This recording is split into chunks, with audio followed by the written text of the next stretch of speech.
Assalamualaikum warahmatullahi wabarakatuh. Pada kesempatan kali ini, saya akan memberikan pendidikan kesehatan terkait dengan berat badan lahir rendah. Nah, apa sih BBLR itu? Ya, berat badan lahir rendah yaitu bayi dengan berat lahir kurang dari 2.500 gram tanpa memandang masa gestasi atau usia kehamilan. Nah, untuk berat lahir itu ditimbang dalam 1 jam setelah lahir. Contoh seperti 1 jam setelah lahir didapatkan bahwa berat badan bayi 2.000 gram. Itu artinya bayi memiliki permasalahan berat badan lahir rendah.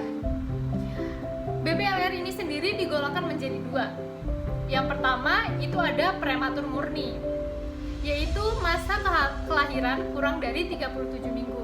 Hal ini biasanya juga disebut dengan neonatus kurang bulan.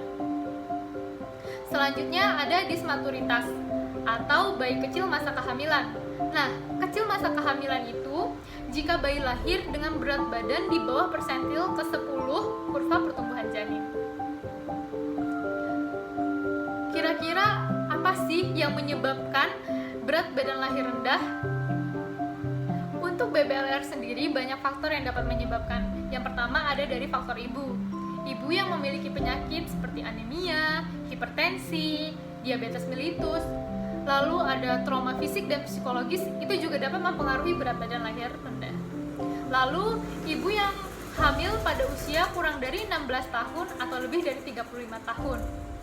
Keadaan sosial, ekonomi yang cukup rendah, dan pekerjaan ibu yang cukup berat, serta gaya hidup ibu yang kurang bagus seperti merokok dan mengkonsumsi banyak alkohol. Lalu ada faktor janin. Faktor janin seperti kelainan pada kromosom, kemudian ketuban pecah dini, dan infeksi seperti rubella dan sifilis. Kemudian ada juga dari faktor lingkungan. Ketika tinggal di wilayah yang tinggi akan radiasi dan terpapar zat beracun. Kemudian bagaimana sih agar kita tahu bahwa ternyata bayi kita itu mengalami BBLR? Nah, tanda dan gejala dari bayi yang mengalami BBLR antara lain berat badan kurang dari 2.500 gram, kemudian panjang badan kurang dari 45 cm, lingkar dada kurang dari 30 cm, dan lingkar kepala kurang dari 33 cm. Lalu, biasanya yang mengalami BBLR itu pada bayi yang mengalami prematur atau usia kehamilan kurang dari 37 minggu. Setelah itu, dapat dilihat juga bahwa bayi yang mengalami BBLR, kulit terlihat lebih tipis, transparan, tumit mengkilat, dan refleks hisapnya lemah. Kemudian bayi juga terlihat lemas. Kira-kira komplikasi apa sih yang akan terjadi jika BBLR ini tidak segera ditangani? Nah, yang pertama yang akan sering terjadi yaitu hipotermi. Kenapa? Karena pada bayi yang mengalami BBLR itu rentan mengalami permasalahan pada peningkatan kehilangan panas dan ketidakmampuan mempertahankan suhu pada tubuh, dikarenakan sumber panas masih sedikit atau bahkan belum terbentuk, sehingga dapat terjadinya hipotermi. Lalu, komplikasi yang akan terjadi juga asfiksia.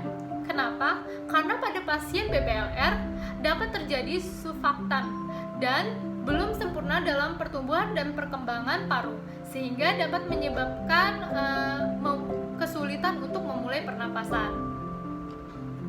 Lalu komplikasi apa yang akan terjadi ke depannya? Komplikasi yang akan terjadi ke depannya bisa saja ada gangguan pada pertumbuhan, perkembangan, dan bayi akan mudah terserang penyakit. Sebab bayi yang mengalami BBLR biasanya imunnya lebih rendah. Lalu, apa yang harus kita lakukan ketika kita tahu bahwa ternyata bayi kita berat badan lahir itu rendah? Nah, penata laksanaan yang dapat kita lakukan, yang pertama yaitu mempertahankan suhu tubuh. Seperti yang kita ketahui tadi bahwa komplikasi yang terjadi yaitu hipotermi. Jadi, yang pertama kali untuk kita penata laksanaan yang kita lakukan yaitu mempertahankan suhu tubuh dari bayi tersebut. Bisa dimasukkan ke dalam inkubator atau dilakukan PMK, perawatan metode kolam guru. Kemudian pemberian oksigen. Hal ini apabila ekspansi paru pada bayi buruk. dan pencegahan infeksi. Sebab bayi yang mengalami BBLR imunnya itu lebih rendah dan mudah terserang oleh berbagai macam penyakit dan infeksi. Sehingga ketika kita akan melakukan atau menemui bayi yang mengalami BBLR, lebih baik kita mencuci tangan terlebih dahulu atau menggunakan masker dan APD. Selanjutnya, yang lebih penting pada bayi yang mengalami BBLR yaitu kita perlu meningkatkan nutrisi pada bayi. Nah, meskipun refleks hisap pada bayi itu lemah, kita dapat melakukan pemasangan OGT untuk pemberian nutrisi pada bayi.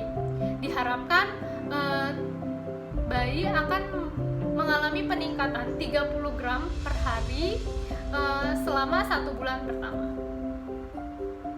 Nah, mungkin itu yang dapat saya berikan kepada teman-teman semua. Semoga bermanfaat. Saya akhiri.